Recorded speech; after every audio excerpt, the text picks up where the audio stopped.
ಕಾಳುಗಳನ್ನು ಎಷ್ಟು ಸೂಕ್ಷ್ಮ ಆಗ್ಯಾವ ಅಂದ್ರ ಮೊನ್ನೆ ನಾನು ಹೊಲಕ್ಕೆ ಹೋದೆ, ಅವ ಮೇಲಿಂದ ಕಸ ಕಿತ್ತಿದ್ದ. ನಾ ಹೇಳಿದೆ, ಅಣ್ಣ ಜರ ಬಡ್ಡಿ ಕೈ ಹಾಕಿ ಜರ ಕಿತ್ತು ಸರಿಯಾಗಿ ತೆಗಿ ಅಂದೆ. ಆ ಹೊಳಿ ನನಗಂದ, ಮುತ್ಯ ಕಿತ್ತಿದ್ರೆ ಗೊತ್ತಾಗ್ತದ ಅಂದ ಹೊಳಿ ನನಗ. ಅಂದ್ರ ಕಾಲಮಾನ ಇಟ್ಟು ಸೂಕ್ಷ್ಮಿ ಆಗ್ಯಾವ. ಅವಾಗ ಅವ್ರು ಕರೆದ್ರ ದೇವರು ಬರ್ತಿದಾರಂತ. ಅದಕ್ಕ ಹಿರಿಯರು ಹೇಳ್ತಾರ, ಪಾಮರ ಜನ್ಮ ಇದು ಕೊಟ್ಟಿ ಯಾಕಾಗಬಾರದ ಗುರುವಿಗೆ ಭೆಟ್ಟಿ. ಮಹಾಮಹಿಮನ ಪುಣ್ಯ ತಾಣದೊಳಗ ಶ್ರವಣ ಭಾಗಿಗಳಾಗಿ ಆಗಮಿಸಿರುವ ಬಂತನಾಳ ಹಾಗೂ ಸುತ್ತಮುತ್ತ ಹಳ್ಳಿಯ ಯಾವತ್ತು ಎನ್ನ ಶರಣ ತಂದೆ ತಾಯಿಗಳೇ ತಮ್ಮ ಪವಿತ್ರ ಹೃದಯದಲ್ಲಡಗಿರುವ ಪರಶಿವನಿಗೆ ಶರಣು ಶರಣಾರ್ಥಿಗಳು.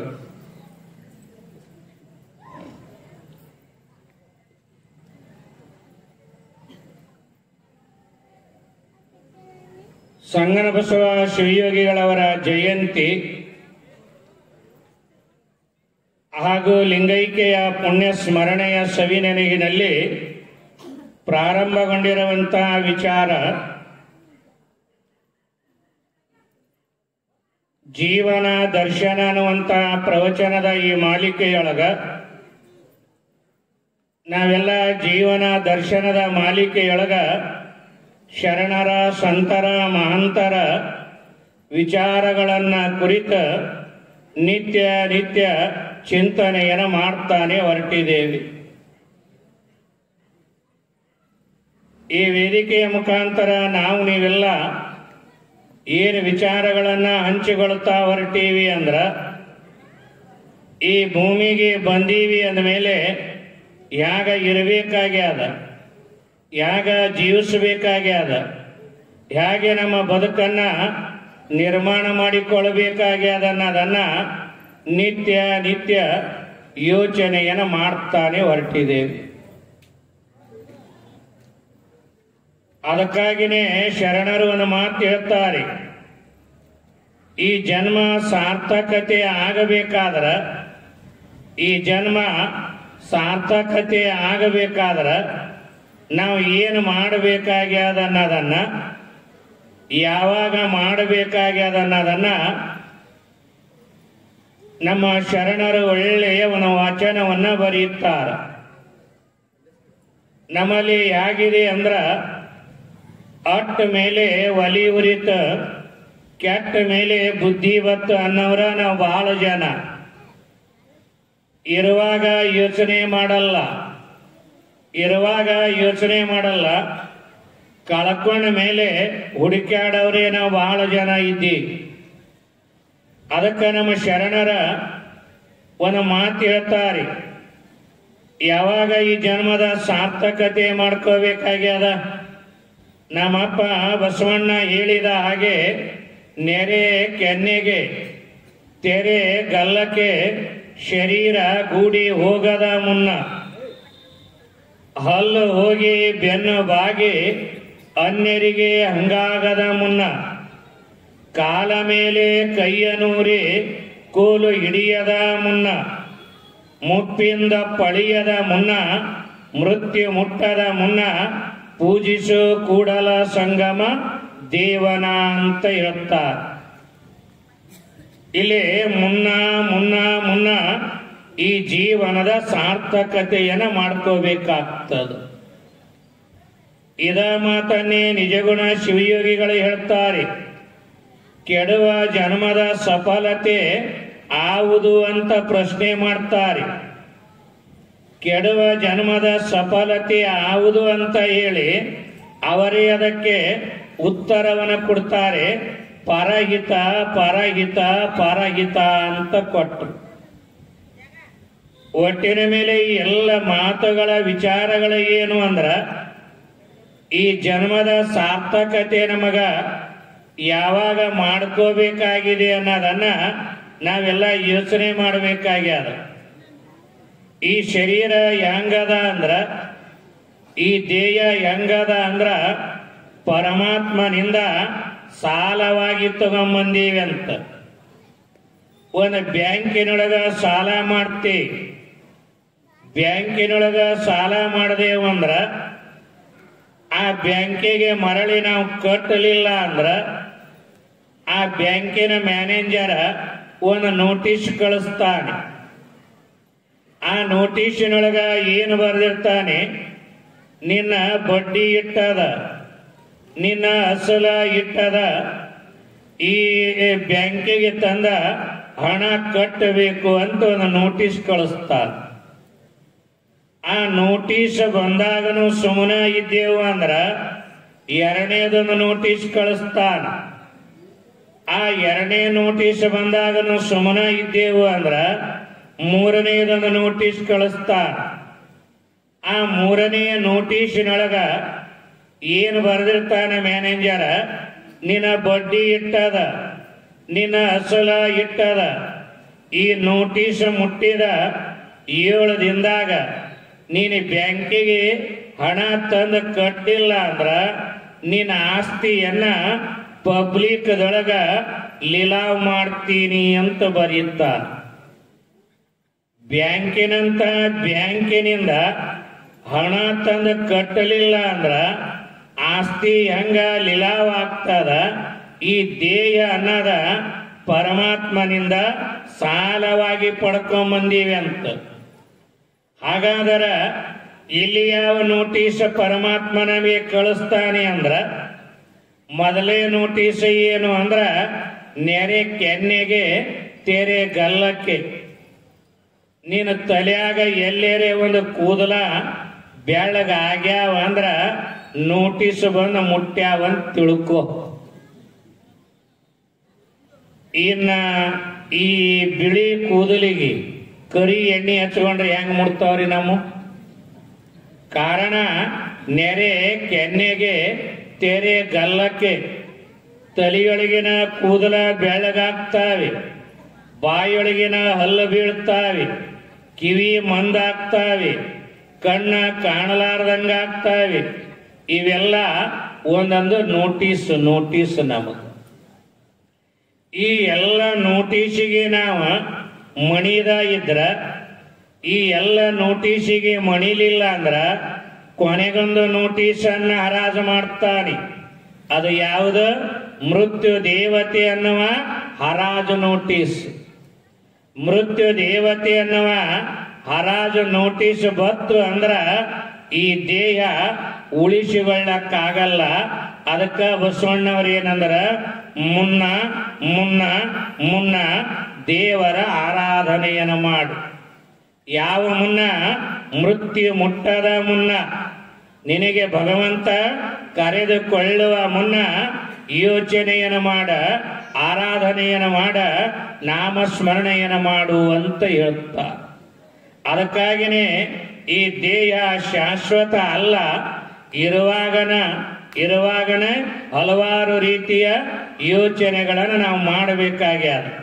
ಅದಕ್ಕಾಗಿನೇ ನಮ್ಮ ಶರಣರ ಈ ದೇಹ ಶಾಶ್ವತ ಅಲ್ಲ, ಒಮ್ಮೆ ಕಳ್ಕೊಂಡೇವು ಅಂದ್ರ ಇವತ್ತಿನ ದಿನಮಾನದಾಗ ಏನಾಗ್ಯದಂದ್ರ ನಾವು ವಿನಾಕಾರಣವಾಗಿ ಸಮಯವನ್ನ ಹರಣ ಮಾಡ್ತೀವಿ. ಕಾಲ ವಿನಾಕಾರಣ. ಇದು ಮೊಬೈಲ್ ಯುಗಾರಿ. ಯಾರ ನೋಡ್ರಿ ಮೊಬೈಲ್ ತಿಕ್ತಿರ್ತಾವ. ಪುಣ್ಯಕ್ಕ ಈ ಊರಾಗ ಎಲ್ಲಿ ಕಂಡಿಲ್ಲ ನನಗೆ ಮೊಬೈಲ್ ತಿಕ್ಕೋದು. ಕಾರಣ ಇವತ್ತ ಏನಾಗ್ಯದ ಅಂದ್ರ ಅದನ್ನ ಬಿಟ್ಟ ಅರಗಳಿಗೆ ಬದುಕೋದ ಸ್ಥಿತಿ ನಮ್ಮಗಳಿಗೆ ಉಳ್ಕೊಂಡಿಲ್ಲ. ಅದಕ್ಕ ಒಮ್ಮೆ ಈ ಸಮಯವನ್ನ ಕಳ್ಕೊಂಡೇವು ಅಂದ್ರ ಏನು ಕೊಟ್ಟರು ಸಿಗಲ್ಲ. ಈಗ ನಿನ್ನೆ ಪ್ರವಚನ ನಡೀಲಿಲ್ಲ. ಭಗವಂತನ ಇಚ್ಛೆ ಅಪ್ಪಗಳ ಮಠದ ಸೇವೆಯನ್ನು ಮಾಡುವಂತ ವ್ಯಕ್ತಿ ಹೋಗಿ ಬರ್ತೀನಿ ಅಂದವ ಭಗವಂತನ ಪಾದವನ್ನು ಸೇರಿದರು. ಎಲ್ಲರಿಗೆ ನೋವಿನ ಸಂಗತಿ. ಈ ದೇಹ ಯಾವಾಗ ಹೋಗ್ತದ ಯಾವಾಗ ಉಳಿತದ ಗೊತ್ತಿಲ್ಲ ನಮಗ. ಕೋಟಿ ಹಣ ಕೊಟ್ರನ ಮರಳಿ ಪಡ್ಕೊಳ್ಳಕ್ಕಾಗಲ್ಲ. ಯೋಚನೆ ಮಾಡಿ. ಅದಕ್ಕೆ ಈ ಸಮಯವನ್ನ ನಾವು ನೀವುಗಳೆಲ್ಲ ಸಾರ್ಥಕತೆಯನ್ನಾಗಿ ಮಾಡ್ಕೋಬೇಕಾಗ್ಯದ.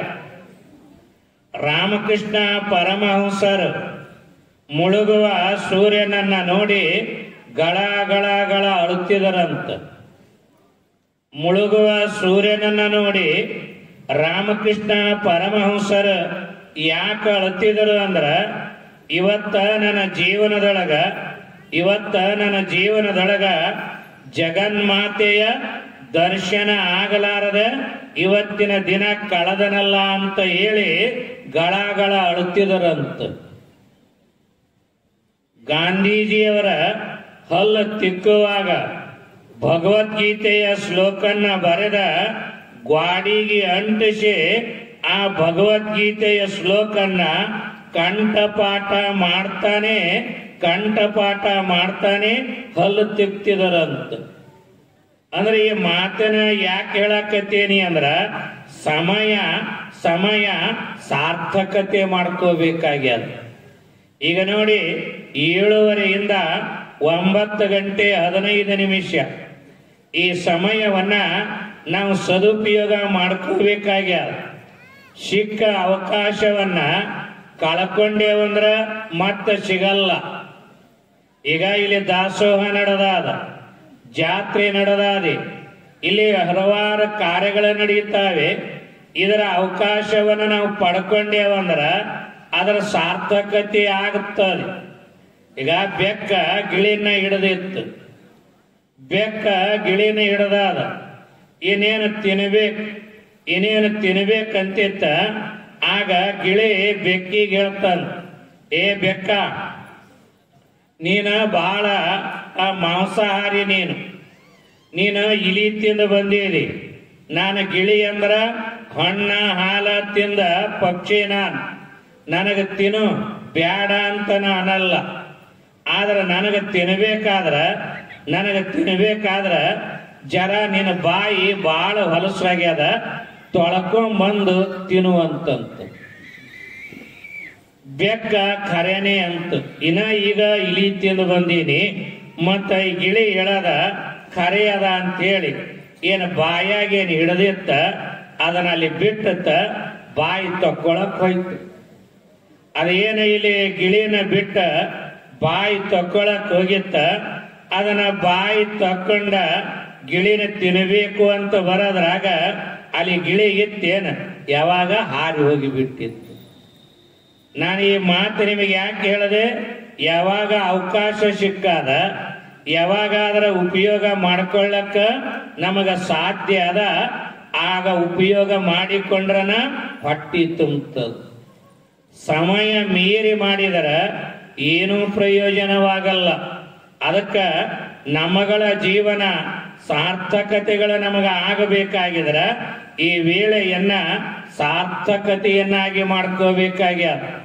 ಇವತ್ತು ಬಹಳ ಮಂದಿ ಕೇಳಿ ಟೈಮ್ ಪಾಸ್ ಆಗಲ್ಲ ಅನ್ನೋದ್ರ 100ಕ್ಕೆ 90 ಮಂದಿ ನಮ್ಮಲ್ಲಿ ಅದಾರ.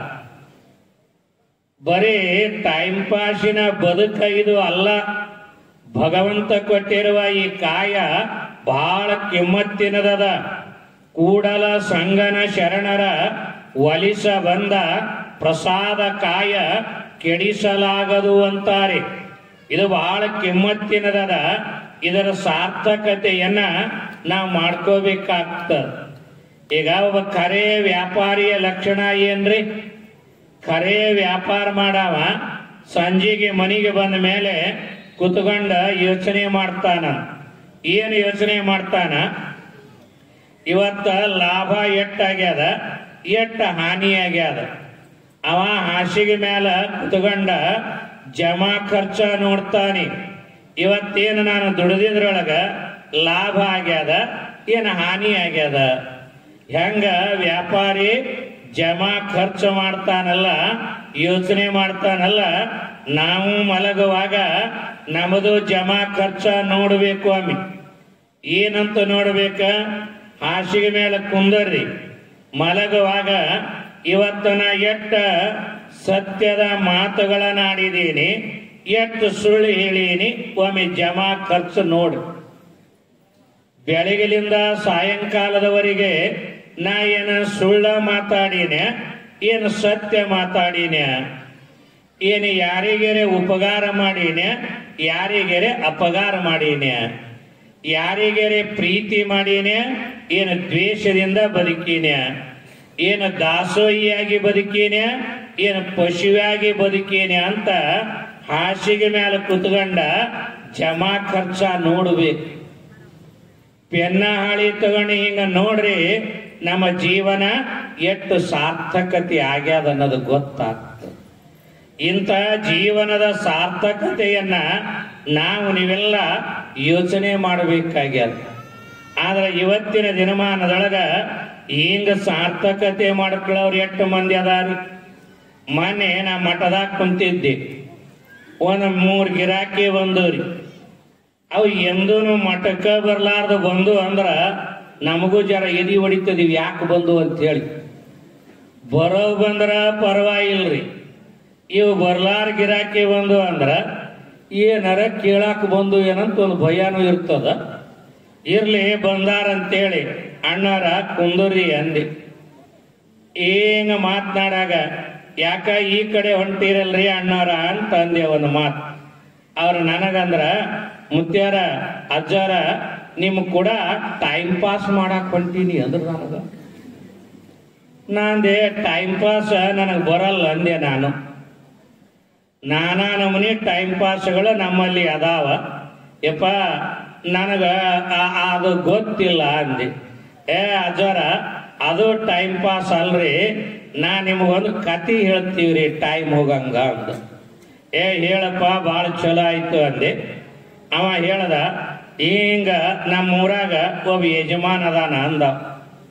ಮತ್ತ ನಿಮ್ಮ ಊರನ ಯಜಮಾನ ಏನು ಸಾಲಿ ತೆಗ್ದಾನ, ಏನು ಗುಡಿ ಗುಂಡಾರ ಕಟ್ಟ್ಯಾನ, ಏನು ದಾಸೋಹ ಮಾಡ್ಯಾನ, ಏನು ಬಿದ್ದವ್ರಿಗೆ ಎತ್ಯಾನ, ಏನು ಕಣ್ಣೀರು ವರ್ಷಾನ ಅಂತ ಕೇಳಿದ್ರು.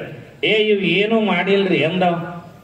ಮತ್ತೆ ಏನು ಮಾಡಿಲ್ಲ ಅಂದ್ರ ಆ ಯಜಮಾನ್ ತಗೊಂಡು ಏನು ಮಾಡೋದೆ, ಅವನ ಹತ್ರ ಭಾಳ ತಾಕತ್ತದಾರಿ ಎಂದ. ಮತ್ತ ಏನ್ ತಾಕತ್ತದ ಅವನ ಹತ್ತಿರ? ಹಗಲ 12 ತಾಸ, ರಾತ್ರಿ 12 ತಾಸ ಬಾವ್ಯಾಗಿದ್ದ ಮುಂಜಾನೆ ಎದ್ದು ಬರ್ತಾನ ಅಂದವ. ಇದು ಖರೆ. ಹಗಲ 12 ತಾಸ, ರಾತ್ರಿ 12 ತಾಸ ಬಾವ್ಯಾಗಿದ್ದ ಎದ್ದು ಬರ್ತಾನ ಅಂದ. ನಾಂದೆ ಹೆಂಗ ಅಂದ್ರ ವಾದ ಮಾಡ್ತಾವ. ಭಾರಿ ಬಿಡಪ್ಪ ಅಂದೆ. ನಂದೇನು ರೊಕ್ಕ ರೂಪಾಯಿ. ಅವನ ಮಗ್ಗಲೊಬ್ಬ ಕೂತಿದ್ನಲ್ಲ, ಅಜ್ಜಾರ ಇದೇನು ಬಹಳ ದೊಡ್ಡದಲ್ರಿ ಏನಾವ. ಮತ್ತ ನಿಮ್ಮೂರ ನಾವ್ ಏನ್ ಮಾಡ್ತಾನ, ಇವ ಬರೇ ಬಾವ್ಯಾಗ ಹಿಂಗಿದ್ದು ಬಂದ್ರ ನಮ್ಮೂರ ನಾವ ಭಾರಿ ತಾಕತ್ತು ಅನ್ನದಾನ. ಅವ ಏನ್ ಮಾಡ್ತಾನ, ಅವ ಭೀಮಾ ನದಿಯಾಗ ಮುಳುಗುದನಂದ್ರ ಗಂಗಾ ನದಿಯಾಗ ಹೋಗಿ ಹೇಳ್ತಾನ ಅಂದವ. ನೋಡ್ರಿ, ಇದು ಒಂದು ಮಾತೇರಿ. ಭಾರಿ ಐತೆ ಅಂದೆ. ನಂದೇನು ರೊಕ್ಕ ರೂಪಾಯಿ. ಅದ್ರ ಮಗ್ಲೊಂದು ಕುಂತಿತ್ತಲ್ಲ, ಅದು ಸುಮ್ ಕುಂದಿರ್ಲಿಲ್ಲ. ಇವ್ರ ಇಬ್ಬರದು ಏನು ಅಲ್ರಿ ಅಂದ. ನಿಮ್ಮೂರನವ ಏನ್ ಮಾಡ್ತಾನ, ನಮ್ಮೂರನವ ಇವ್ರಕ್ಕಿಂತ ಭಾರಿ ಅದಾನ. ಅವ ಏನ್ ಮಾಡ್ತಾನ, ನೀರಿನ ಟ್ಯಾಂಕ್ನ್ಯಾಗ ಮುಳುಗುದನ ನಳದಾಗ ಬರ್ತಾನ ಅಂದ ಮಗ. ನೀವು ಟೈಮ್ ಪಾಸ್ ಮಾತೇರಿ. ನಾ ಯಾಕೆ ಹೇಳ್ತೀನಿ ಅಂದ್ರ, ನೋಡಿ 800 ವರ್ಷಗಳ ಹಿಂದ ನಮ್ಮಪ್ಪ ಬಸವಣ್ಣ ಹೇಳ್ದ, ಲಿಂಗ ಮೆಚ್ಚಿ ಅಹುದನಬೇಕ, ನುಡಿದರೆ ಮುತ್ತಿನ ಹಾರದಂತಿರಬೇಕು. ಅದಕ್ಕ ಇಂಥ ಒಳ್ಳೆಯ ಮಾತಿನ ಜೀವನದ ಮೌಲ್ಯಗಳನ್ನ ನಾವು ನೀವೆಲ್ಲ ಈ ವೇದಿಕೆಯ ಮುಖಾಂತರ ಹಲವಾರು ವಿಚಾರಗಳನ್ನ ಕೇಳ್ತಾ ಹೊರಟಿ. ಅದಕ್ಕ ನಮ್ಮ ಭಾಗದ ಒಬ್ಬ ಅನುಭಾವಿಯಾಗಿರುವಂತ ಮಡಿವಾಳಪ್ಪ ಹೇಳ್ತಾನ. ಏನ್ ಹೇಳ್ತಾನ, ಮಾತು ಕಲಿಯಬೇಕ, ಮಾತಿನ ರೀತಿ ತಿಳಿಯಬೇಕ, ಮಾತು ಬಲ್ಲ ಜ್ಞಾನಿಯ ಕೂಡ ಕೋತಿ ಹಂಗ ಬೆನ್ ಹತ್ತಿರಬೇಕ. ಮಾತು ಕಲಿಯಬೇಕು, ಮಾತಿನ ನೀತಿ ತಿಳಿಬೇಕು, ಮಾತು ಬಲ್ಲ ಮಹಾ ಜ್ಞಾನಿಯ ಕೂಡ ಕೋತಿ ಹಂಗ ಬೆನ್ ಹತ್ತಿರಬೇಕು, ಮೂಕನಾಗಬೇಕು. ಜಗ ಜಗದೊಳು ಜ್ವಾಕ್ಯಾಗಿರಬೇಕು, ಮೂಕನಾಗಬೇಕು. ಜಗದೊಳು ಜ್ವಾಕ್ಯಾಗಿರಬೇಕು. ಕಾಕ ಬುದ್ಧಿ ಕಡೆ ಭಾಗಿಸಲಾರದೆ, ಕಾಕ ಬುದ್ಧಿ ಕಡೆ ಭಾಗಿಸಲಾರದೆ. ಲೋಕದ ಗೊಡವೆ, ಲೋಕದ ಗೊಡವೆ ನಿನಗಾಗಬೇಕು, ಮೂಕನಾಗಬೇಕು. ಜಗದೊಳು ಜ್ವಾಕ್ಯಾಗಿರಬೇಕು.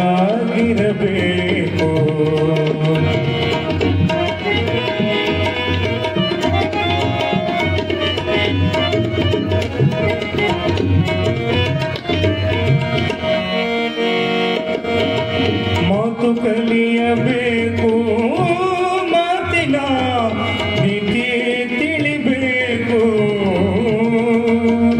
ಮಾತು ಕಲಿಯಬೇಕು, ಮಾತಿನ ಮರ್ಮ ತಿಳಿಬೇಕು.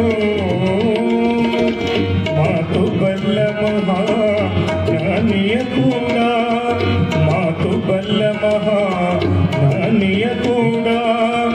ಕೋತಿ ಹಂಗ ಬೆನ್ನ ತೀರಬೇಕು, ಮೂಕನಾಗಬೇಕು. ಜಗದೊಳು ಜ್ವಾಕ್ಯಾಗಿರಬೇಕು. ಕಾಕ ಬುದ್ಧಿ ಕಡೆ ಗಾಲಿಸಲಾರದೆ, ಕಾಕ ಬುದ್ಧಿ ಕಡೆ ಗಾಲಿಸಲಾರದೆ. ಲೋಕದ ಕೊಡವಿ, ಲೋಕದ ಕೊಡವಿ ನಿನಗಾಗಬೇಕು.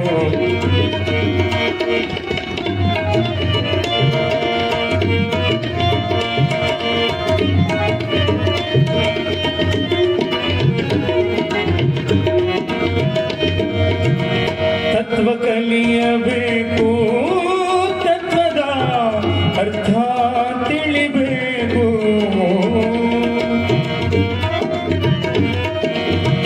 ತತ್ವ ಕಲಿಯಬೇಕು, ತತ್ವದ ಅರ್ಥ ತಿಳಿಬೇಕು. ತತ್ವ ಬಲ್ಲ ಮಹಾ ಜ್ಞಾನಿಯ ಕೂಡ, ತತ್ವ ಬಲ್ಲ ಮಹಾ ಜ್ಞಾನಿಯ ಕೂಡ. ಕತ್ತಿ ಹಾಗ, ಕತ್ತಿ ಹಾಗ ಬೆನ್ನ ತೀರಬೇಕು, ಮೂಕನಾಗಬೇಕು. ಜಗದೊಳು ಜ್ವಾಕ್ಯಾಗಿರಬೇಕು.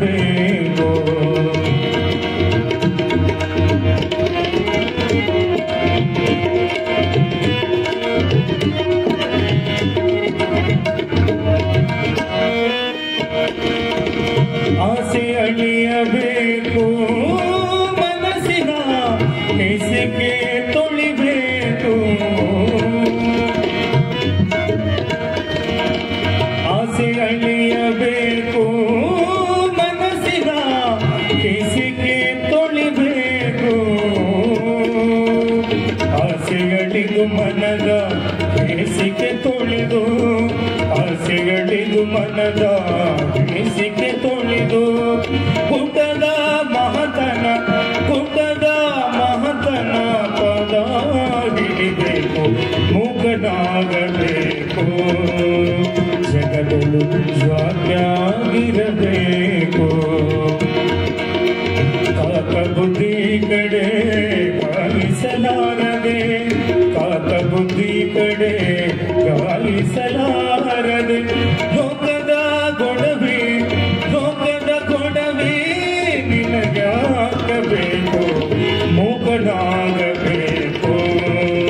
ಜಗದೊಳು ಜ್ವಾಕ್ಯಾಗಿರಬೇಕು, ಜಗದೊಳು ಜ್ವಾಕ್ಯಾಗಿರಬೇಕು. ಜಗದೊಳು ಜ್ವಾಕ್ಯಾಗಿರಬೇಕು.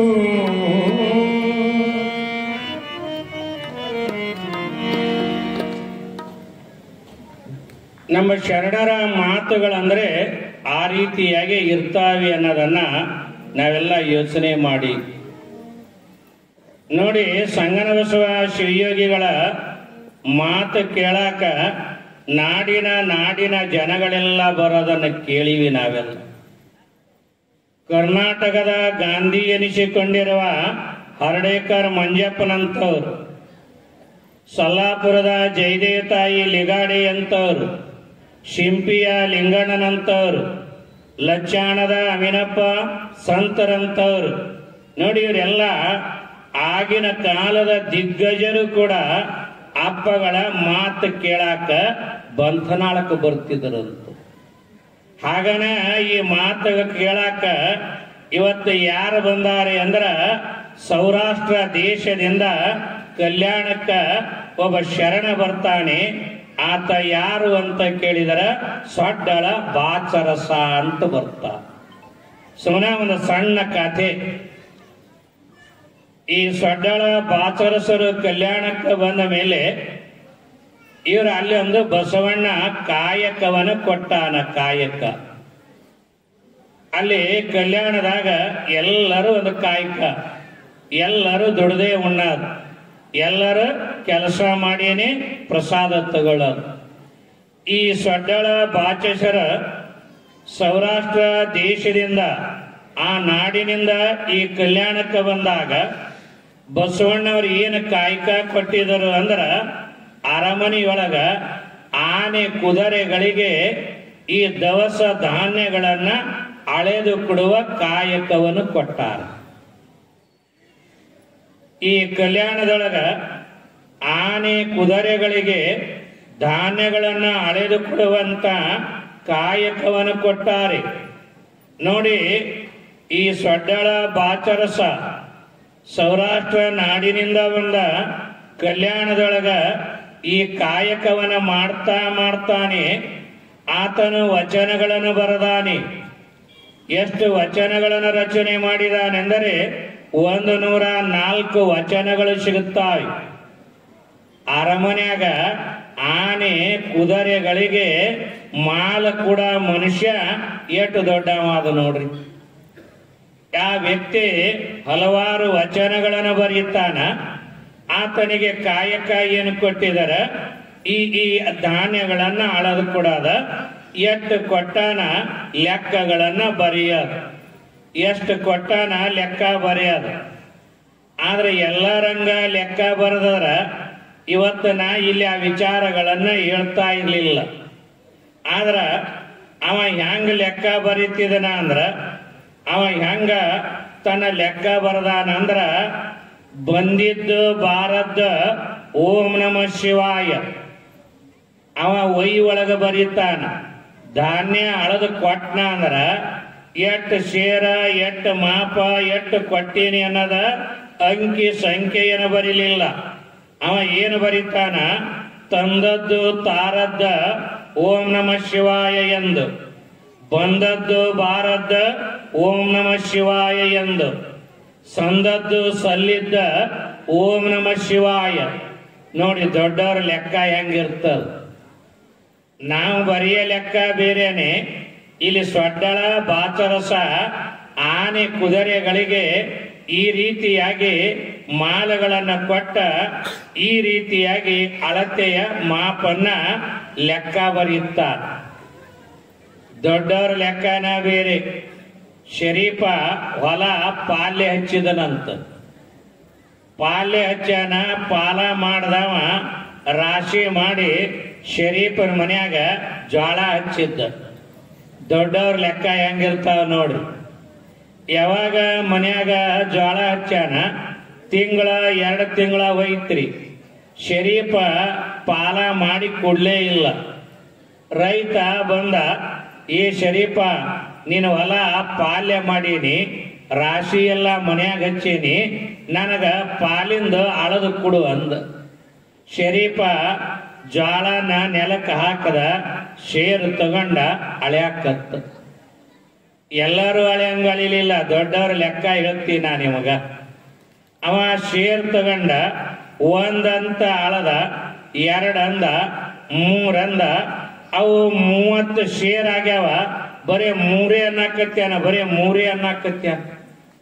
ರೈತ ಅಂತಾನ, ಏ ಶರೀಫ, ಗೌಂಟಿ ಸಾಲಿ ಮಾಸ್ತರ್ ಇದೀರಿ, ಅಂಕಿಯರೇ ಬರ್ತಾವ ಇಲ್ಲ, ನೀನು ಬರೇ 3 ಅನ್ನಕತ್ತೀರಿ. ಅವು ನೋಡಿದ್ರೆ 30 ಶೇರ್ ಆಗ್ಯಾವ ಮುಂದಿಂದನು ಅಂದ. ಶರೀಫ ಅಂದ, 3 ಬಂಧಗಳಿಗೆ ನನಗೊಂದು ನೆನಪಾಗ್ತದ ಅಂದ. ಮುಂದ 4 ಅಂದ, 5 ಅಂದ, 6 ಅಂದ. ಬರೀ 6 ಅನ್ನಕತ್ಯಾನೆ ವಿನ 7 ಅಲ್ಲಿಲ್ಲ. ಅವು 60 ಶೇರು ಜೋಳ ಆಗಿಬಿಟ್ಟು. ಶರೀಫ 60 ಶೇರ್ ಆಗ್ಯಾವ, ನೀ ಬರೀ 6 ಅನ್ನಕತ್ತಿಯಲ್ಲ. ಶರೀಫ್ ಅಂದ 6 ಅಂಕಿ ಬಂಧಗಳಿಗೆ ನನಗೊಂದು ನೆನಪಾಗ್ತದ ಅಂದ. ಮುಂದೆ 7 ಅಂದ, 8 ಅಂದ, 9 ಅಂದ. ಬರೀ 9 ಅನ್ನಕತ್ಯಾನ, ಅವು 90 ಶೇರ್ ಜೋಳ ಆಗಿಬಿಟ್ಟು. ಆಗ ಶರೀಫ 90 ಆಗ್ಯಾವ ಅಂದ. ಶರೀಫ ಅಂದ 9 ಬಂಧಗಳಿಗೆ ನನಗೆ ನೆನಪಾಗ್ತದ ಅಂದ. ಹಾಗಾದರೆ ಶರೀಫನಿಗೆ 3, 6, 9 ಬಂದ್ರ ಏನು ನೆನಪಾಗ್ತಿತ್ರಿ? 3 ಬಂದ್ರ ಈ ಮನುಷ್ಯನಲ್ಲಿ 3 ಮಲತ್ರಯಗಳದಾವ. ಒಂದು ಆಣವ ಮಲ, ಮಾಯಾ ಮಲ, ಕಾರ್ಮಿಕ ಮಲ. ಯಾವಾಗ ಈ ಮಲತ್ರಯಗಳಿಂದ ಮುಕ್ತನಾದೇನು ಅಂತ ಯೋಚನೆ ಬರ್ತಿತ್ತಂತ 3 ಅಂಕಿ ಬಂದರು. ಮತ್ತೆ ಯಾರ 3 ಅಂಕಿ ಅಂತ ಹೇಳಿ ದುದನಿಗೆ ಹೋಗಿರಿ ಅಪ್ಪ. ಹಂಗೂ ಇರ್ತಾವ್ರಿ, ಕೆಲವು ಕಡೆ ಇವು ನಂಬರ್ಗಳು ಇರ್ತಾವ, ನಮ್ದೇನು ಆ ನಂಬರ್ ಅಲ್ರೇ. ಮತ್ತ ಇನ್ನ 6 ಬಂಧಗಳಿಗೆ ಏನ್ ನೆನಪಾಗ್ತಿತ್ತು ಶರೀಫನಿಗೆ? ಕಾಮ, ಕ್ರೋಧ, ಲೋಭ, ಮೋಹ, ಮದ, ಮತ್ಸರವೆನ್ನುವ ಈ ಅರಿಷಡ್ ವೈರಿಗಳಿಂದ ಯಾವಾಗ ಮುಕ್ತನಾಗ್ತೀನಿ ಅಂತ ಯೋಚನೆ ಬರ್ತಿತ್ತಂತ. ಇನ್ನ 9 ಬಂದ್ರೆ ಏನು ನೆನಪಾಗ್ತಿತ್ತ? ಈ ದೇಹಕ್ಕ 9 ತೂತಿನ ಗಡಿಗಿ ಅಂತ ಕರೀತ. ಈ ದೇಹಕ್ಕ 9 ರಂಧ್ರಗಳದಾವೆ. ಆಗ 9 ಬಂಧಗಳಿಗೆ ಈ ನವರಂಧ್ರಗಳಿಂದ ಮುಕ್ತನಾಗಿ ಭಗವಂತ ಯಾವಾಗ ನಿನ್ನ ಹತ್ತಿರ ಬರಲಿ ಅಂತ ಯೋಚನೆ ಮಾಡ್ತಿದ್ದನಂತ. ಇದನ್ನ ಯಾಕೆ ಹೇಳಿದೆ? ದೊಡ್ಡವ್ರ ಲೆಕ್ಕನ ಬೇರೆ, ನಮ್ಮ ಲೆಕ್ಕನ ಬೇರೆ. ಮಂದಿ ಲೆಕ್ಕ ಮಾಡೋದು ಬ್ಯಾಡ್ರಿ. ಇಲ್ಲಿ ಸಂಗನ ಬಸವ ಶಿವಯೋಗಿಗಳ ಸಣ್ಣವರಿರುವಾಗ ಅವ್ರ ಲೆಕ್ಕ ನೋಡ್ರಿ ಹೆಂಗದ. ಮಸೂತಿ ಗ್ರಾಮದೊಳಗ ಇರ್ಬೇಕಾದ್ರ ಅವ್ರ ದೊಡ್ಡಪ್ಪಗ ಬುತ್ತಿ ಒಯ್ತಾರೆ, ಗೊತ್ತದ ನಿಮಗ. ದೊಡ್ಡಪ್ಪಗ ಹೊಲಕ್ಕ ಬುತ್ತಿಯನ್ನು ಒಯ್ಯುವಾಗ 6-8 ವರ್ಷದ ಸಂಗನ ಬಸವ ಅಲ್ಲಿ ಒಬ್ಬ ಭಿಕ್ಷುಕನ ಮಗ ಅಳುತ್ತಿರ್ತಾನ. ಆ ಭಿಕ್ಷುಕನ ಮಗ ಅಳುವ ಘಟನೆಯನ್ನು ನೋಡಿ ಸಂಗನ ಬಸವರ ಮನಸ್ಸ ಕರಗುತ್ತದ. 80 ವರ್ಷ ಆಗ್ಯಾದ, ಇನ್ನೊಬ್ಬರ ನೋವ ನಮಗ ತಿಳಿಯಲ್ಲ. 6-8 ವರ್ಷದಾಗನ ಆ ಸಂಗನ ಬಸವ ಆ ತಾಯಿನ ಹೊಡಿತಿದಳ. ಆ ಭಿಕ್ಷುಕನ ಮಗ ಏನು ಅಳ್ತಿತ್ತ, ಅಳ್ಳವ ಮಗನಿಗೆ ಸಂಭಾಳಿಸ್ತಾರ. ತಾಯಿ ಕೇಳ್ತಾರ, ಯವ ಯಾಕೆ ಹೊಡಿತೀರಿ? ಯಪ್ಪ ಹಸಿವಾಗ್ಯದಂತ ಅಳ್ಳಾಕತ್ಯದ, ಏನು ಮಾಡ್ಲಿ, ಅದಕ್ಕೆ ಹೊಡ್ಯಾಕತ್ತೀನಿ. ಅದು ಪಂಚಮಿ ಹಬ್ಬದ ಗಳಿಗೆ ಆಗಿರೋದರಿಂದ ಒಳ್ಳೆ ಕರ್ಚಿಕಾಯಿ, ಉಂಡಿ, ಸುರುಳಿ, ಹೋಳಿಗೆ ಎಲ್ಲ ಬುತ್ತಿಯೊಳಗ ಅದ. ಆಗ ಆ ಬುತ್ತಿಯನ್ನೇ ಬಿಚ್ಚಿ ಒಂದಿಷ್ಟು ಆ ಮಗುವಿಗೆ ಪ್ರಸಾದ ಕೊಟ್ರು.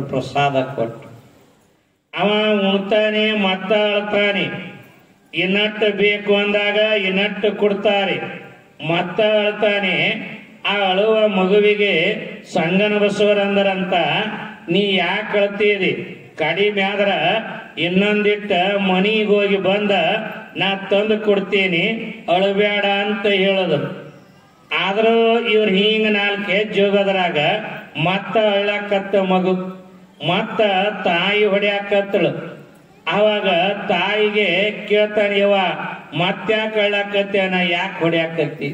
ಏನಿಲ್ಲ, ಅವನಿಗೆ ನಿನ್ನಂತ ಹೊಸ ಬಟ್ಟೆ ಬೇಕು ಅಂತ ಅಳ್ಳಾಕತ್ಯಾನ, ನಿನ್ನಂತ ಹೊಸ ಬಟ್ಟೆಯನ್ನು ಬೇಕು ಅಂತ ಅಳ್ಳಾಕತ್ಯಾನ.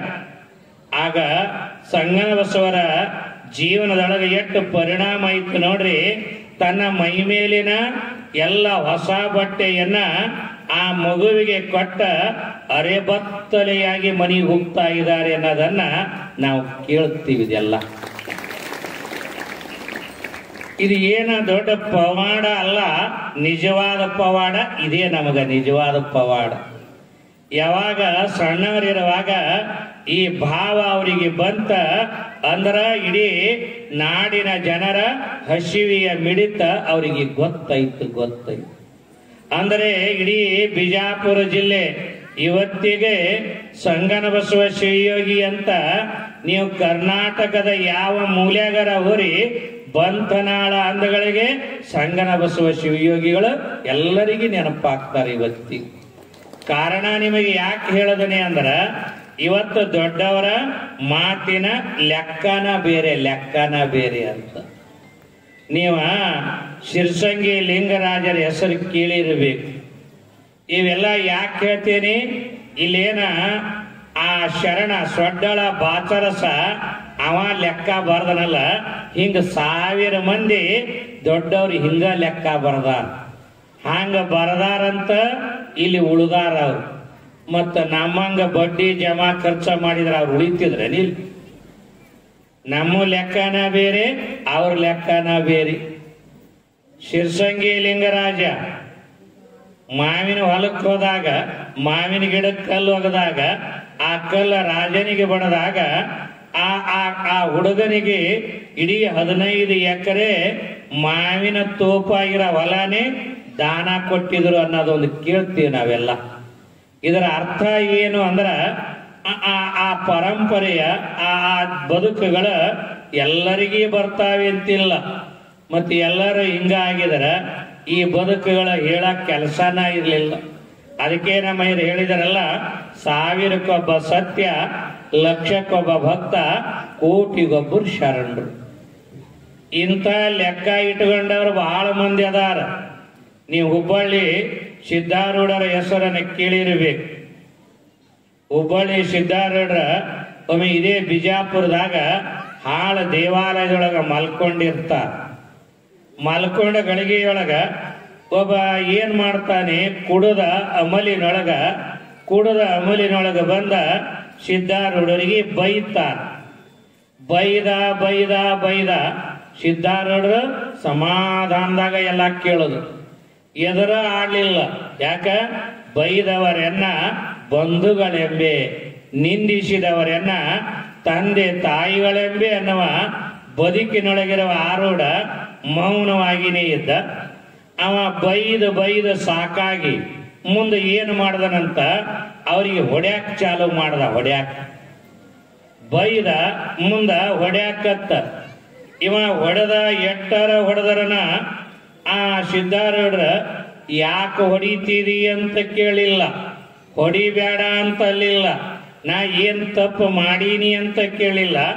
ಮೌನವಾಗಿನೇ ಹೊಡೆಸ್ಕೊಂಡ್ರು.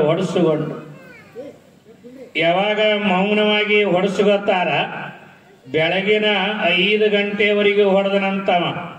ನಿಷೇಧ ಅಮಲಿನೊಳಗ, ಕುಡದ ಅಮಲಿನೊಳಗ ಬೆಳಗಿನ 5 ಗಂಟೆ ಹೊಡಿತಾನೆ. ಹೊರಗಡೆ ಜರ ಬೆಳಕಾಗಕತ್ಯಾದ. ಆಗ ಸಿದ್ಧಾರೂಢರ ಹೊಡೆಯವನಿಗೆ ಹೇಳದರಂತ. ಏನ್ ಹೇಳದರ? ಏ ತಮ್ಮ, ಏನು ಹೊಡೆಯದ ನಿಲ್ಲಿಸಿ ಬಿಡು ಅಂದ್ರಂತ ಅವರು. ಅವ ಸಿದ್ಧಾರೂಢರಿಗೆ ಕೇಳದ, ನಿಮಗ 5-6 ತಾಸಿನಿಂದ ಹೊಡ್ಯಾಕತ್ತೀನಿ, 5-6 ತಾಸು ನಿಮಗ ಬೈದೀನಿ, ಅವಾಗ ಬ್ಯಾಡಲಿಲ್ಲ, ಈಗ್ಯಾಕ ಬ್ಯಾಡ ಅನ್ನಕತ್ತೀರಿ ಅಂತ ಕೇಳಿದ್ರಂತವ. ಆಗ ಸಿದ್ಧಾರೂಢರು ಹೇಳದ್ರ, ತಮ್ಮ ನಿನಗೆ ಯಾಕೆ ಬ್ಯಾಡ ಅಂತೀನಿ ಅಂದ್ರ, ಬೆಳಕಾಗ್ಯಾದ, ಗುಡಿಗೆ ಮಂದಿ ಬರ್ತಾರ, ನನಗ ಹೊಡೆಯೋದು ನೋಡಿ ಮತ್ತ ಅವ್ರು ಹೊಳ್ಳಿ ನಿನಗ ಹೊಡೆಯಂಗಾರ, ನಿನಗೇನಾರ ಜರ ಬಾಕಿ ಉಳಿದಿತ್ತು ಅಂದ್ರ ಇನ್ನು ಹೊಡಿಬೇಕು ಅಂತ ಅನಿಸಿದ್ರ ನಾಳಿಗೆ ಇಲ್ಲೇ ಮಕ್ಕೋತೀನಿ, ಮತ್ತ ಬಂದು ರಾತ್ರಿ ಹೊಡಿಯಂದ್ರಂತ ಅವನಿಗೆ. ಮತ್ತೆ ಹಿಂಗ ತಾಳವ್ರ ಅದಾರ. ಅವ ಇಟ್ಟು ಅನ್ನೋದು ಒಂದೇ ತಡ, ಬೆಳಕಾಗ್ಯದ, ಇನ್ನು ಮಂದಿ ಹೊಡೆಯಂಗಾರ ಅಂತ ಓಡಾಕತ್ತ. ಅವ ಏನ ಓಡಾಕತ್ತ, ಅವನ ಬೆನ್ನ ಹತ್ತಿ ಸಿದ್ಧಾರೂಢರು ಓಡಾಕತ್ರ. ಯಜಮಾನ್ರ ನಿಲ್ರಿ, ಅಣ್ಣಾರ ನಿಲ್ರಿ ಅನ್ನಕತ್ತ. ಅವಂದ ಯಾರಿಗಾರ ಹಚ್ಚಿ ನನಗೆ ಹೊಡೆಯಂಗ್ ಕಾಣ್ತಾರಂತ ಅವ ಮತ್ತೆ ಓಡಾಕತ್ತ. ಅವಾಗ ಸಿದ್ಧಾರೂಢರು ನಿಲ್ರಿ, ಅವಂದ ಯಾಕ್ರಿ ಅಂದ. ಇಲ್ಲಪ್ಪ ನೀ ಏನ ಹೊಡೆದ ಮನಿಗೆ ಓಡಾಕತ್ತಿಯಲ್ಲ, ಬ್ಯಾಡ ಅನ್ನಕತ್ತಿಲ್ಲ, ಓಡ. ಆದ್ರ ಆ ಓಡ ಗದ್ದಲದಾಗ ನೀ ಏನು ಚಪ್ಪಲ್ ಹಾಕೊಂಡ್ ಬಂದಿದ್ದಿ ಅವು ಇಲ್ಲೇ ಬಿಟ್ಟಿದಿ, ಮತ್ತ ಓಡಾಗ ನಿನ್ನ ಕಾಲಿಗೆ ಮುಳ್ಳುಗಿಳ ಮುರಿಯಂಗಾವ, ಕೈಯಾಗ ಹಿಡ್ಕೊಂಡ್ ಬಂದಿನಿ ಹೈಕೊಂಡು ಹೋಗಂದ್ರಂತ. ಹೇಗಿರ್ಬೇಕು ನೋಡ್ರಿ. ಇದಕ್ಕ ತಾಳ್ಮೆ. ಇವ್ರ ಲೆಕ್ಕ ಹಿಂಗದ. ನಮ್ಮ ಲೆಕ್ಕಗಳ ಬೇರೆ, ದೊಡ್ಡವರ ಬದುಕಿನ ಲೆಕ್ಕನ ಬೇರೆ. ಯಾವನ ಒಬ್ಬ ಇದೇ ಸಿದ್ಧಾರೂಢರಿಗೆ ತಲೆ ಮ್ಯಾಲ ನಿಗಿಯಾದ ಬೆಂಕಿ ಇಟ್ಟಿದನಂತ. ನೋಡ್ರಿ ಹೆಂಗದ ಸಮಾಜ. ನಿಗಿಯಾಗಿರುವಂತ ಬೆಂಕಿ ಇಟ್ಟಾಗ ಆ ತಲೆ ಎಲ್ಲ ಸುಡ್ತಾರಿ. ತಲೆ ಸುಟ್ಟ ಮೇಲೆ ಮಠಕ್ಕೆ ಬಂದ ಮೇಲೆ ಕೇಳಿದರಂತ, ಯಪ್ಪ ನಿಮ್ಮ ತಲೆ ಮ್ಯಾಲ ಯಾರು ಬೆಂಕಿ ಇಟ್ಟಾರ ಹೇಳ್ರಿ, ಅವರಿಗೆ ಮಠಕ್ಕೆ ಕರ್ಕೊಂಡ್ ಬಂದ ಕಂಬಕ್ಕೆ ಕಟ್ಟಿ ಹೊಡಿತೀವಿ ಅಂದ್ರ ಅವರು. ಆಗ ಸಿದ್ಧಾರೂಢರು ಅಂದ್ರಂತ, ಯಪ್ಪ ಯಾರು ಇಟ್ಟಾರಂತ ಹ್ಯಾಂಗ ಹೇಳಿ ಅಂದ್ರವ್ರು. ಅಲ್ರಿ ನಿಮ್ಮ ತಲೆ ಸುಟ್ಟಾದ ನಿಮಗೇನು ಅನಿಸಿಲ್ಲೇನು ಅಂದವ್ರು. ನಿಮ್ಮ ತಲೆ ಸುಟ್ಟಾದ ನಿಮಗೇನು ಅನಿಸಿಲ್ಲೇನು ಅಂದಗಳಿಗೆ ಆಗ ಅವ್ರು ಅಂದ್ರಂತ, ನನಗ ಹೆಂಗ ಅನಿಸ್ಯಾದ ಅಂದ್ರ ಮೊನ್ನೆ ಮಠದಾಗ ಸಿಂಹಾಸನದ ಮೇಲೆ ಕುಂದರ್ಸಿ, ಆ ಬೆಳ್ಳಿಯ ಸಿಂಹಾಸನದ ಮೇಲೆ ಕುಂದರ್ಸಿ ಬಂಗಾರ ಕಿರೀಟ ಇಟ್ಟಾಗ ಏನ್ ಅನಿಸ್ಯಾದ ಅದು ಬೆಂಕಿ ಇಟ್ಟಾಗನು ಅದೇ ಅನಿಸ್ಯಾದ ಅಂದ್ರಂತವ್ರು.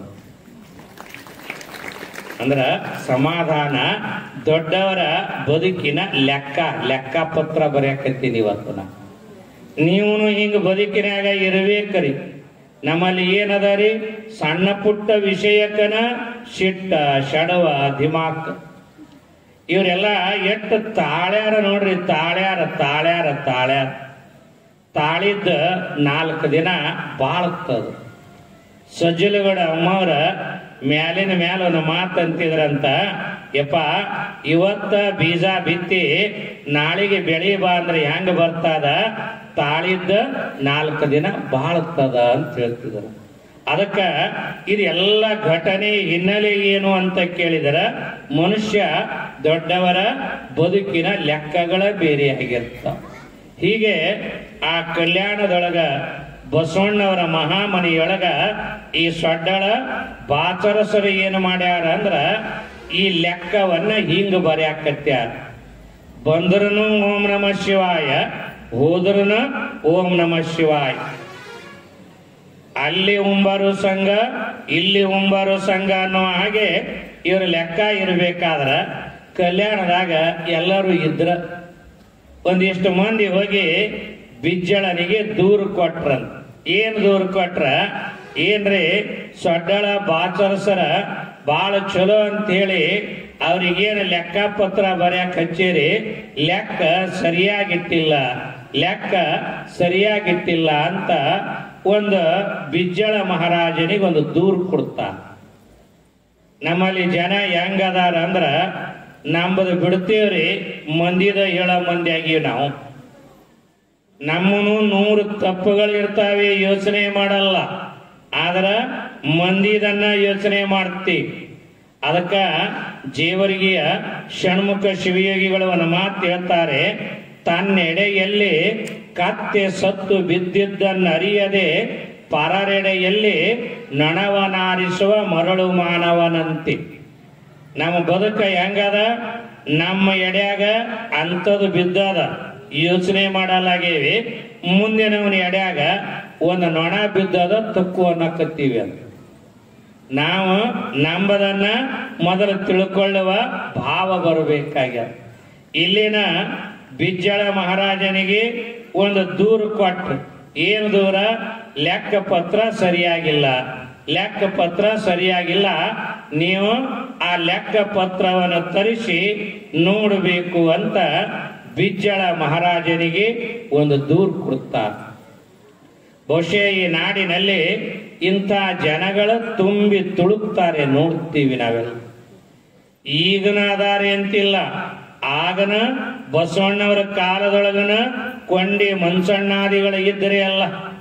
ಯಾವಾಗಲೂ ಇವ್ರು ಇರೋರ, ಯಾವಾಗಲೂ ನಮ್ಮ ಬೆನ್ನಿಂದ ಈ ಜನಾಂಗ ಇರದೆ ಅಂತ ಒಂದು ಪ್ರಸಂಗದೊಳಗ ಯಾರಿಗೆ ಬಿಜ್ಜಳ ಮಹಾರಾಜನಿಗೆ ಒಂದು ದೂರು ಕೊಟ್ರು. ಈ ದೊಡ್ಡವರು ಹೇಗಿರ್ತಾರೆ ಅಂದ್ರ ಒಮ್ಮೊಮ್ಮೆ ಎಲ್ಲರೂ ಹೇಳಿದ್ದನ್ನು ಕೇಳುತ್ತಾರೆ. ಮನುಷ್ಯ ಸಾರಾಸಾರ ವಿಚಾರ ಮಾಡಬೇಕಾಗಿದೆ. ಆದರೆ ಬಿಜ್ಜಳ ಮಹಾರಾಜ ಆ ಲೆಕ್ಕದ ಪುಸ್ತಕವನ್ನು ತರಿಸಿ ಲೆಕ್ಕದ ಪುಸ್ತಕವನ್ನು ನೋಡ್ತಾರೆ. ಈ ಸೊಡ್ಡಳ ಬಾಚರಸನ ಲೆಕ್ಕ ಹೇಗಿದೆ ಅಂತ ನೋಡೋದ್ರಾಗಾಗಿ ಲೆಕ್ಕ ಹೆಂಗದ ಅಂದ್ರ ಅವ ದಿನ ಏನು ಬರೀಬೇಕಾಗ್ಯದ ಅವ ಬರ್ದಿದ್ದು ಓಂ ನಮ ಶಿವಾಯ ಆದ್ರ ಲೆಕ್ಕದ ಬುಕ್ಕಿನೊಳಗ ಡೇಟ್ ವೈಸ್ ಈ ವಾರ ಈ ತಿಥಿ ಈ ದಿನ ಏನು ಧಾನ್ಯ ಕೊಟ್ಟಾನ ಏನು ಬಂದದ ಅರಮನೆಯ ಲೆಕ್ಕ ಪತ್ರ ಸರಿಯಾಗಿನೇ ಇತ್ತಂತ. ಇವ ಬರ್ದಿದ್ದು ಮಂತ್ರ ಬರದಾನಿ, ಆದ್ರೆ ಆ ಒಯ್ಯೊಳಗ ಲೆಕ್ಕ ಪತ್ರ ಸರಿಯಾಗಿನೇ ಇದೆ. ಯಾರು ದೂರು ಕೊಟ್ಟಿದರ ಬಿಜ್ಜಳ ಮಹಾರಾಜ ಅಂತಾನ. ಅಲ್ಲ, ನೀವು ನೋಡಿದ್ರ ಲೆಕ್ಕ ಸರಿ ಇಲ್ಲ ಅಂದಿದ್ರಿ, ಆದ್ರೆ ಇಲ್ಲಿ ನೋಡಿದ್ರ ಲೆಕ್ಕ ಸರಿಯಾಗಿದೆಯಲ್ಲ ಅಂದಾಗ ಯಾರ್ಯಾರ ಅವ್ರ ಬಗ್ಗೆ ದೂರುಗಳನ್ನು ಕೊಟ್ಟಿದಾರ ಅವರೇ ಮೌನಿ ಆಗುವಂತ ಒಂದು ಘಟನೆ ಬರ್ತದ.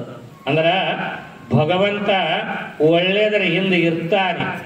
ಭಗವಂತ ನಾವು ಒಳ್ಳೇದ ಮಾಡದೇವು ಅಂದ್ರ ಹೆಂಗಾದ್ರ ನಮ್ಮನ್ನು ಕಾಪಾಡ್ತಾನೆ. ಇಲ್ಲಿ ಯಾವಾಗ ಒಯ್ಯಿ ನೋಡದ ಸರಿಯಾಗಿ ಲೆಕ್ಕ ಇದೆ, ಮಹಾರಾಜನಿಗೆ ಖುಷಿ ಆಯ್ತ. ಮತ್ತೆ ಅರಮನೆಯ ಎಲ್ಲ ಕೆಲಸ ಈ ಸೊಡ್ಡಳ ಬಾತರಸರು ಮುಂದುವರಿಸೋದು. ಆದರೆ ಆ ಸೊಡ್ಡಳ ಬಾತರಸ ಒಂದು ನಿಯಮ ಇಟ್ಟುಕೊಂಡಿದ್ದಾನ. ಏನ, ಪ್ರತಿ ಶಿವರಾತ್ರಿಗೊಮ್ಮೆ ಸೌರಾಷ್ಟ್ರ ಸೋಮೇಶ್ವರ ಲಿಂಗದ ದರ್ಶನಕ್ಕೆ ಹೋಗ್ತಿದ್ದ. ಅವನ ಜೀವನದಾಗ ಒಂದು ನಿಯಮ, ವರ್ಷಿಗೆ ಒಮ್ಮೆ ಆ ಸೌರಾಷ್ಟ್ರದ ಸೋಮೇಶ್ವರ ಲಿಂಗದ ದರ್ಶನಕ್ಕಾಗಿ ಹೋಗ್ತಾ ಇದ್ದಾನ. ಆ ದರ್ಶನಕ್ಕೆ ಹೋಗಾಕ ಮಹಾರಾಜನ ಹತ್ತಿರ ಹೋಗಿ ಅಪ್ಪಣೆಯನ್ನು ಕೇಳ್ತಾರೆ. ಮಹಾರಾಜರೇ, ನಾನು ವರ್ಷದ ನಿಯಮ ಇದೆ, ಆ ಸೌರಾಷ್ಟ್ರಕ್ಕೆ ಹೋಗಿ ಸೋಮೇಶ್ವರ ದೇವಾಲಯದ ಲಿಂಗದ ದರ್ಶನವನ್ನ ಮಾಡಿಕೊಂಡು ಬರ್ತೀನಿ ಅಂತ ಬಿಜ್ಜಳ ಮಹಾರಾಜಿಗೆ ಕೇಳದ. ಯಾವಾಗ ಬಿಜ್ಜಳ ಮಹಾರಾಜಿಗೆ ಕೇಳದ ಆಗ ಬಿಜ್ಜಳ ಮಹಾರಾಜ ಅಂತಾನ, ನೀನ ಅಲ್ಲಿಗೆ ಹೋಗದ ಬೇಡ, ಅರಮನೆಯ ಕೆಲಸ ಅರಮನೆಯ ಕಾಯಕ ಮುಂದುವರ್ಸ್ರಿ ಅಂತ ಇವ್ರಿಗೆ ಹೇಳದ. ಆದರೆ ಅವನ ನಿಯಮ ಇದೆ, ಪ್ರತಿ ಶಿವರಾತ್ರಿಗೊಮ್ಮೆ ಆ ಸೌರಾಷ್ಟ್ರ ಸೋಮೇಶ್ವರನ ಲಿಂಗದ ದರ್ಶನ ಮಾಡುವ ನಿಯಮನ್ನ ಇಟ್ಟುಕೊಂಡ. ನೇಮ ಇದ್ದು ಅಂದ್ರ, ನೇಮ ಗಟ್ಟಿಯಾಗಿದ್ದು ಅಂದ್ರ ದೇವರ ಹೆಂಗಾದ್ರ ಭೇಟಿ ಆಗ್ತಾನಂತ. ಹೆಂಗಿರ್ಬೇಕ್ರಿ? ನಿಯಮ ಅಡಿಗಾಡಬಾರ್ದ್ರಿ, ಜರ ಗಟ್ಟಿಯಾಗಿರ್ಬೇಕು. ಗಟ್ಟಿಯಾಗಿ ನೀವು ಕರೀರಿ, ದೇವರು ಬಹಳ ದೂರ ಇಲ್ಲ. ಈಗ ಸೊನ್ನಲಿಗೆ ಸಿದ್ದರಾಮ ಕರೆದಾಗ ಮಲ್ಲಯ್ಯ ಬಂದಾನ ಅಂತ ಕೇಳ್ತಿ. ಹೇಮರೆಡ್ಡಿ ಮಲ್ಲಮ್ಮ ಕರೆದಾಗ ಮಲ್ಲಯ್ಯ ಬಂದಾನೆ ಅಂತ ಕೇಳ್ತಿ. ಇವತ್ತೆಲ್ಲ ಇತಿಹಾಸಗಳನ್ನ ಕೇಳಿದ್ರ, ಆದ್ರ ಅವ್ರು ಕರೆದಾಗ ಅವರೆಲ್ಲ ಬಂದಾರ. ಇವತ್ತ ನಾವು ಕರೆದ್ರ ನಮ್ಮ ಮನೇನ ಆಳು ಬರಲ್ಲಾಗ್ಯಾವ, ಜಲ್ದಿ ಆಳ ನಾ ಹೇಳೋದು. ಈಗ ಆಳುಗಳಿಗೆ ಏನು ಅನ್ನಂಗಿಲ್ರಿ. ನಿಮ್ ಕಡೆ ಉದ್ಯೋಗ ಖಾತ್ರಿ ಬಂದದನು, ಅದು ಖಾತ್ರಿ ಕೆಲಸನೇ ಖರೀದಿ ಅವ. ಅಂದ್ರ ಆಳುಗಳನ್ನು ಎಷ್ಟು ಸೂಕ್ಷ್ಮ ಆಗ್ಯಾವ ಅಂದ್ರ, ಮೊನ್ನೆ ನಾನು ಹೊಲಕ್ಕೆ ಹೋದೆ, ಅವ ಮೇಲಿಂದ ಕಸ ಕಿತ್ತಿದ್ದ. ನಾ ಹೇಳಿದೆ, ಅಣ್ಣ ಜರ ಬಡ್ಡಿ ಕೈ ಹಾಕಿ ಜರ ಕಿತ್ತು ಸರಿಯಾಗಿ ತೆಗಿ ಅಂದೆ. ಆ ಹೊಳಿ ನನಗಂದ, ಮುತ್ಯ ಕಿತ್ತಿದ್ರೆ ಗೊತ್ತಾಗ್ತದ ಅಂದ ಹೊಳಿ ನನಗ. ಅಂದ್ರ ಕಾಲಮಾನ ಇಟ್ಟು ಸೂಕ್ಷ್ಮಿ ಆಗ್ಯಾವ. ಅವಾಗ ಅವ್ರು ಕರೆದ್ರ ದೇವರು ಬರ್ತಿದಾರಂತ. ಅದಕ್ಕ ಹಿರಿಯರು ಹೇಳ್ತಾರ, ಪಾಮರ ಜನ್ಮ ಇದು ಕೊಟ್ಟಿ ಯಾಕಾಗಬಾರದ ಗುರುವಿಗೆ ಭೆಟ್ಟಿ. ಯಾವ ಮನುಷ್ಯನಲ್ಲಿ ಈ ಗಟ್ಟಿಯಾಗಿರುವಂತ ಭಾವ ಇದೆ, ಭಗವಂತ ಬಹಳ ದೂರಿಲ್ಲ. ಆದ್ರೆ ಜರ ಭಗವಂತನ ಹತ್ತಿರ ಹೋಗುವಾಗ ಇವೆಲ್ಲ ಜರ ಪರೀಕ್ಷೆಯ ಕಾಲಗಳ ಇರದೆ. ಏನು ಪರೀಕ್ಷೆಯ ಕಾಲವನ್ನು ನಾವು ಗೆದ್ದೇವು ಅಂದ್ರ ಭಗವಂತ ನಮ್ಮನ್ನ ಕರಬಿಡಿದು ಎತ್ತಿಕೊಳ್ಳ ಅಂತ ಹೇಳ್ತಾ. ಅದಕ್ಕೆ ಇಲ್ಲಿ ಆ ಸೊಡ್ಡಳ ಬಾಚರಸನ ನೇಮ ಏನಾಗ್ಯದ, ಆ ಸೌರಾಷ್ಟ್ರ ಸೋಮೇಶ್ವರ ಲಿಂಗದ ದರ್ಶನಕ್ಕೆ ಹೋಗಬೇಕಾಗ್ಯದ. ಇಲ್ಲಿ ನೋಡಿದ್ರ ಮಹಾರಾಜ ಬ್ಯಾಡ ಬ್ಯಾಡ ಬ್ಯಾಡ ಅಂತ ಹೇಳ್ತ. ಇನ್ನ ರಾಜನ ಮಾತ ಮೀರಿ ಹೋಗಂಗಿಲ್ಲ. ಮೀರಿ ಹೋಗಂಗಿಲ್ಲ ಅಂದ್ರ ಹಿಡದ ನೇಮ ಬಿಡಂಗಿಲ್ಲ. ನೇಮ ಏನಿರ್ತದೆ ಆ ನೇಮಗಳನ್ನ ನಾವೆಲ್ಲ ಚಾಚು ತಪ್ಪದೆ ನೇಮಗಳನ್ನ ಆಚರಣೆ ಮಾಡಬೇಕು. ಆದ್ರೆ ನೇಮಗಳು ಹೇಗಿರಬೇಕು ಅಂದ್ರ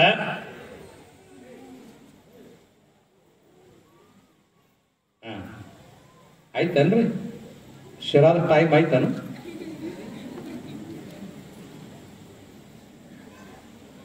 ನೇಮಗಳು ಹೇಗಿರ್ಬೇಕು ಅಂದ್ರ ಬಹಳ ಗಟ್ಟಿ ಗಟ್ಟಿ ಇರಬೇಕು. ನಮ್ಮಲ್ಲಿ ಹೆಂಗದ ಅಂದ್ರ ಜರ ಏನಾರ ಕಷ್ಟ ಬಂದು ಅಂದ್ರ ಜರ ಏನಾರ ಆದು ಅಂದ್ರ ಎಲ್ಲಾನು ಕೈ ಬಿಡ್ತೀವಿ, ಎಲ್ಲ ಕೈ ಬಿಡ್ತೀವಿ.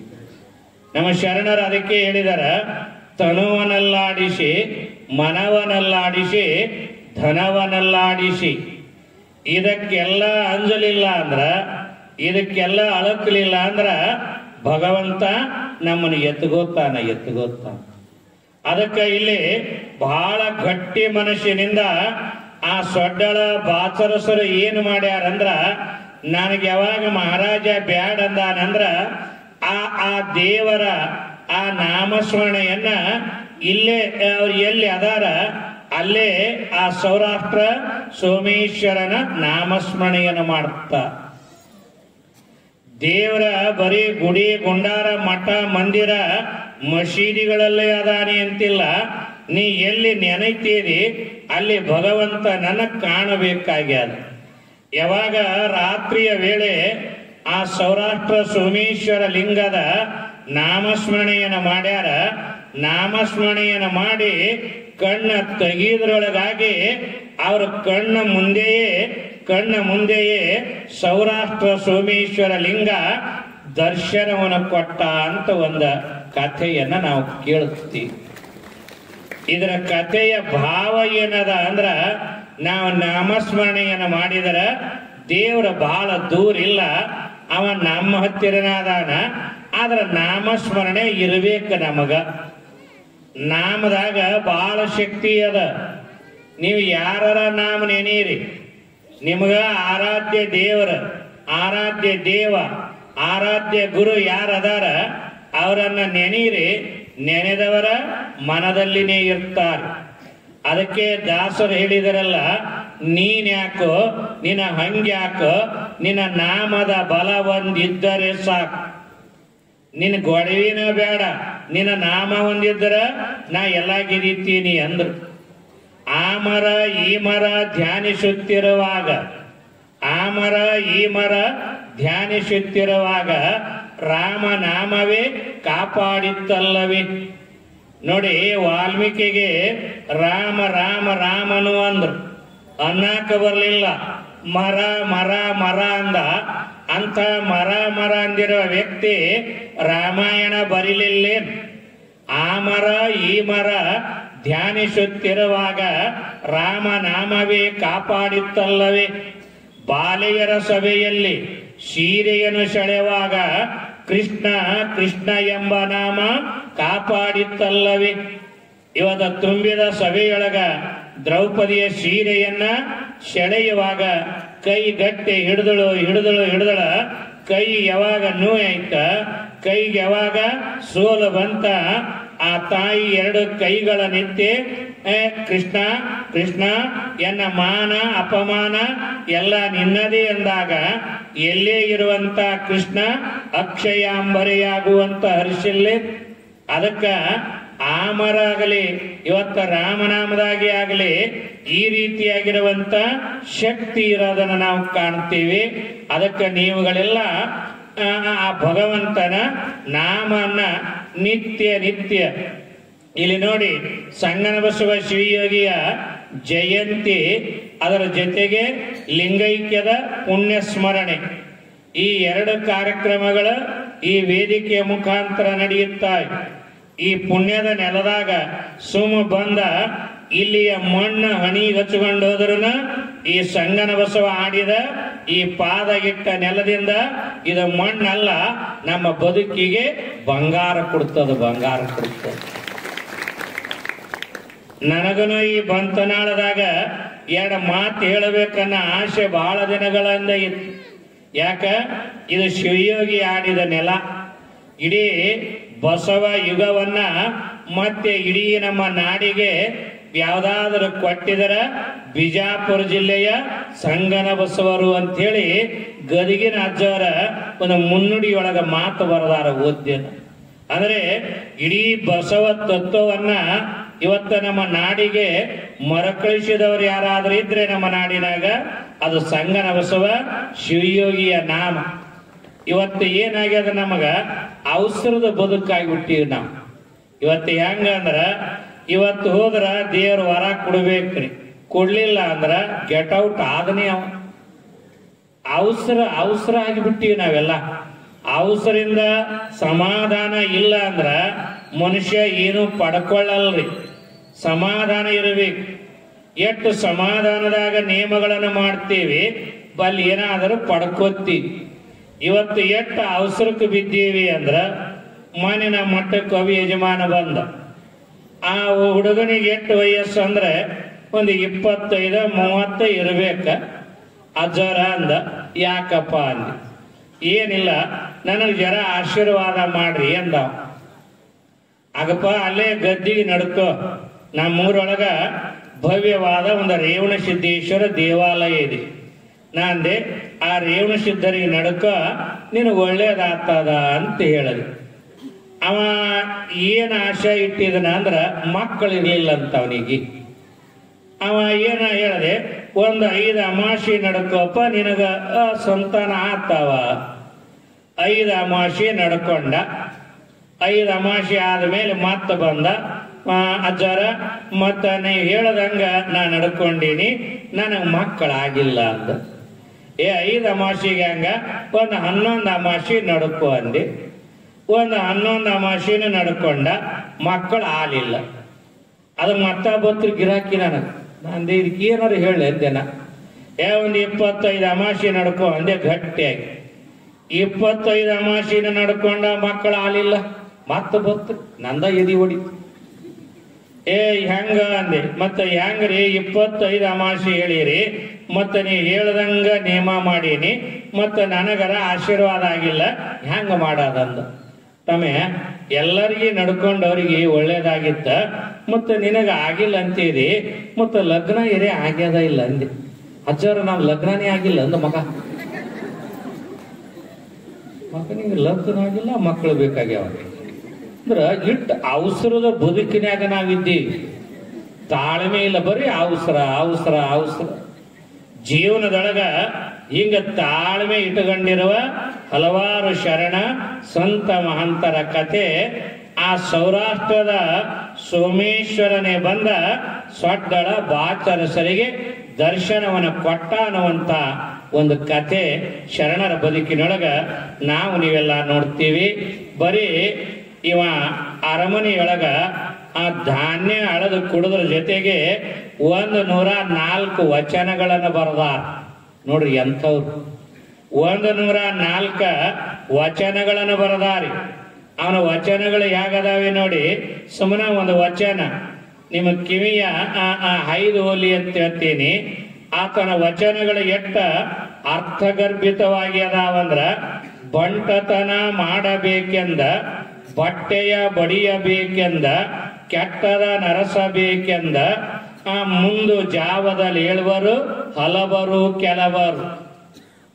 ಆಹಾರವ ನುಣಬೇಕೆಂದು ವ್ಯವಹಾರವ ಮಾಡಬೇಕೆಂದು, ಆ ಹೆಣ್ಣ ಕೊಡಬೇಕೆಂದ ಈ ಹೆಣ್ಣ ತರಬೇಕೆಂದ, ಮುಂದು ಜಾವದಲ್ಲಿ ಹೇಳುವರು ಹಲವರು ಕೆಲವರು.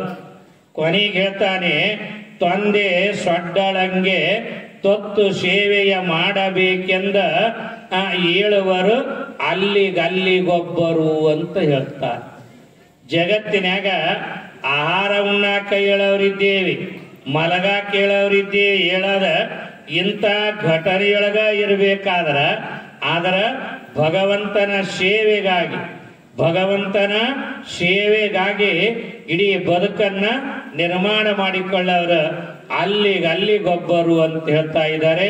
ಅದಕ್ಕಾಗಿ ನಿಮ್ಮಗಳಿಗೆ ಇದೊಂದು ಸೇವೆಯ ಅವಕಾಶ. ಇಲ್ಲಿ ನಾನಾ ರೀತಿಯ ಸೇವೆಗಳದಾವೆ. ನೀವೆಲ್ಲ ದಾಸೋಹ ಸೇವೆಯನ್ನು ಮಾಡ್ರಿ, ಅದರ ಜೊತೆಗೆ ದವಸ ಧಾನ್ಯಗಳನ್ನು ಕೊಡ್ರಿ, ಅದರ ಜೊತೆಗೆ ಮತ್ತೊಂದು ಮಗದೊಂದು ಸೇವೆಗಳು ಇಲ್ಲಿ ನಡೆಯುತ್ತವೆ. ಆ ನಡೆಯುವ ಎಲ್ಲ ಸೇವೆಯೊಳಗ ನೀವು ಸಕ್ರಿಯವಾಗಿ ಪಾಲ್ಗೊಳ್ಳಬೇಕಾಗ್ಯದ. ನೋಡಿ, ಇಲ್ಲಿ 23ನೇ ತಾರೀಕಿನವರೆಗೆ ಈ ಪ್ರವಚನ ಮುಂದುವರಿಯುತ್ತದೆ. ಇವತ್ತಾಗಲೇ 19 ಅನಿವಾರ್ಯ. ಈ 6 ದಿನದಾಗ 3 ದಿನ ಅಟ್ಟೆ ಆಗ್ಯದ. ಇಲ್ಲಿ ಇನ್ನು 3 ದಿನ ಬೇರೆ ಬೇರೆ ಅನಿವಾರ್ಯ ಕಾರಣಗಳಿಂದ ವೇದಿಕೆಯನ್ನು ಹಂಚಿಕೊಳ್ಳಕ್ಕಾಗಲಿಲ್ಲ. 23ನೇ ತಾರೀಕನ ಈ ಪ್ರವಚನ ಮಹಾಮಂಗಲ ಆಗ್ತದ. 24ನೇ ತಾರೀಕ ಈ ಪೀಠದ ಪಾದ ಪೂಜೆ ನಡೆಯುತ್ತದೆ. ವರ್ಷದ ಪರಂಪರೆಯಂತೆ 24ನೇ ತಾರೀಕ ಇಲ್ಲಿ 3 ಗಂಟೆಗೆ ಮಧ್ಯಾಹ್ನ 3 ಗಂಟೆಗೆ ಪಾದ ಪೂಜೆಯ ಕಾರ್ಯಕ್ರಮ. 3 ಗಂಟೆಗೆ ಸರಿಯಾಗಿ ಪಾದ ಪೂಜೆಯೊಳಗ ಎಲ್ಲ ತಾಯಿಗಳು, ಗುರಿಹಿಯರು, ಅಣ್ಣ ತಮ್ಮಂದಿರ ಬರೀ ಬಂಧನಾಳ ಅಲ್ಲ, ಸುತ್ತ 50 ಹಳ್ಳಿಯ ಜನಗಳು ಈ ಭಾಗದಾಗಿರುವ ಎಲ್ಲ ಪೀಠದ ಅಭಿಮಾನಿಯ ಎಲ್ಲ ಸದ್ಭಕ್ತರು ಪಾದ ಪೂಜೆಯ ಕಾರ್ಯಕ್ರಮದೊಳಗ ಪಾಲ್ಗೊಳ್ಳಬೇಕಾಗ್ಯದ. 3 ಗಂಟೆಯ ಪಾದ ಪೂಜೆಯ ನಂತರ ಸರಿಯಾಗಿ 4 ಗಂಟೆಗೆ ಪೂಜ್ಯರ ಸಂಗನಬಸವ ಶಿವಯೋಗಿಗಳವರ ತೊಟ್ಟಿಲ ಕಾರ್ಯಕ್ರಮ ನಡೆಯುತ್ತದೆ.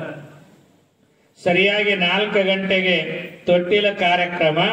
ಆ ತೊಟ್ಟಿಲ ಕಾರ್ಯಕ್ರಮದ ನಂತರ ಅಂದರೆ ಭವ್ಯವಾಗಿರುವಂತ ಮೆರವಣಿಗೆ, ಸಂಗನಬಸವ ಶಿವಯೋಗಿಗಳವರ ಭಾವಚಿತ್ರದ ಮೆರವಣಿಗೆ ಕಾರ್ಯಕ್ರಮ ನಡೀತಾ ಇದೆ.